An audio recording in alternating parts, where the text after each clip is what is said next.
আপনি দেখে তো মনে হচ্ছে আপনি বিবাহিত লয়, চ্যাংড়া মানুষ।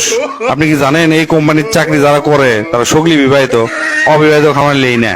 কৃষক জানেন বিবাহিত লিলিয়ার সুবিধা কি, এরা বাড়ির যাওয়ার চায় না, বুঝছেন? বইয়ের খেসা নিতে বাড়ির যাওয়ার চায় না, অভিযোগই থাকে যতই গেলায় নাকি। স্যার আমি বিয়ে করছি, প্রয়োজনে স্যার অফিসে থাকবো, বাড়ির যাবো না, তো আমার চাকরি দরকার স্যার। আমারও একই অবস্থা স্যার, আমার না ইন্টারভিউ নেন, আমি আপনি এর চাকরি করতে চাচ্ছি। ঠিক আছে লেন, আপনি বউ লেডা রচনা করেন, যদি সুন্দর করে কভার পারেন তাহলে আপনি চাকরি কনফার্ম। স্যার খবর পাবো না মানে? আমার নিজের অভিজ্ঞতা আপনি করছি শোনেন। বউ হচ্ছে একটা গৃহপালিত প্রাণী, এরা গিন্নি নামে পরিচিত।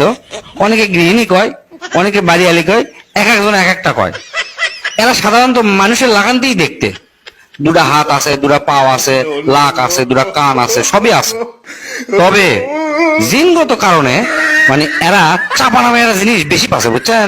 চাপাটা হচ্ছে কি, এই বউগুলা পাশের বাড়ির ভাবি কিংবা ধরেন সোল আছে, সোলগুলো স্কুলত গেছে, স্কুলত যাতে বসে থাকা লাগে, দেখবেন যে অন্যান্য ভাবিরা আছে, একের সাথে যে চাপাটা মারে মনে করেন জীবনেও কোনো ছেলের দ্বারা সম্ভব নয়।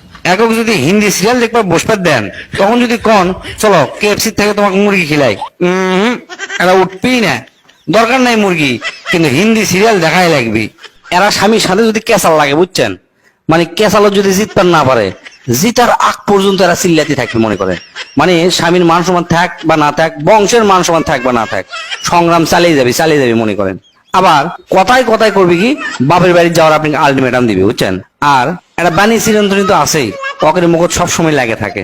সেটা হচ্ছে যে তোমার সাথে বিয়ে করে আমার জীবনটা শেষ। তুমি জানো আমার জন্য কত ডাক্তার ইঞ্জিনিয়ার লাইন ধরে আমার পিছে পিছে ঘুরছে, কিন্তু তারপর আমি পাত্তা দিইনি। কলেজে কত প্রেমপত্র পাইছি, মানে আমি নায়িকা আসলো নায়িকা, টাইম দেয়নি কাকু। শেষে আসে তোমার মতো রাম ছাগলক আমার বিয়ে করা লাগলো। এই ডায়লগ মনে করেন আমার মনে হয় এই পৃথিবী বাদ দিন, বাংলাদেশের 90টা বেড়াছ লোক এটা শোনা লাগে। আর মিচ্ছানাতেই চোখ দিয়ে যে এত পানি বাড়ায়, মানে ক্যাঙ্কা করে যে এনাতেই কান্দা পারে আমরা তো নিজেও জানি না। আর নারী নির্যাতনের কেস তো আছেই, মানে আমাদের পুরো একটা কপাল, পুরুষ নির্যাতনের কোনো কেস নাই। অথচ এই দেশ জরিপ করে দেখা যাবে যে 100 জনের মধ্যে 70 জন পুরুষ নির্যাতিত হচ্ছে, বইরা নির্যাতিত হচ্ছে না। অথচ সেই জিনিস বাংলাদেশ নাই। এটা কি কারো চোখত পড়ছে না? আর তুলনার কথা যদি একবার শোনেন, মানে প্রতিদিন আপনি তুলনার কথা শোনা লাগবে। মনে করেন আপনার বাড়ি 5 তালা, সব কিছু আছে, তারপরেও বউ কানে কাছে ঘ্যান ঘ্যান করে কি করবে জানেন?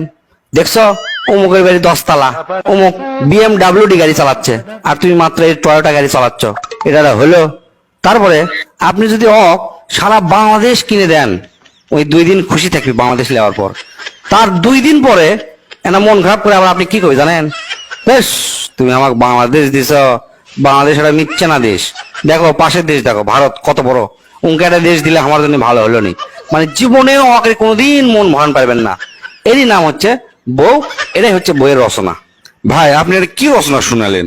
আপনি রচনা শুনে তো আমার মাথায় নষ্ট হয়ে গেল। আপনি তো আমার এখনই চাকরি দিবার মন চাচ্ছে। ভাই মিথ্যা না, কষ্ট করে না বাইরে যা বসেন, আপনি অ্যাপয়েন্টমেন্ট লেটারটা লিখতে আমার যতক্ষণ দেরি, কিন্তু আপনি চাকরি হতে ততক্ষণ দেরি নাই। যান মিথ্যা না বসেন ভাই, আমি লিখে আপনি চাকরিটা দিচ্ছি, আপনি অ্যাপয়েন্টমেন্ট লেটার নিয়ে বাড়ি যাবেন, ঠিক আছে?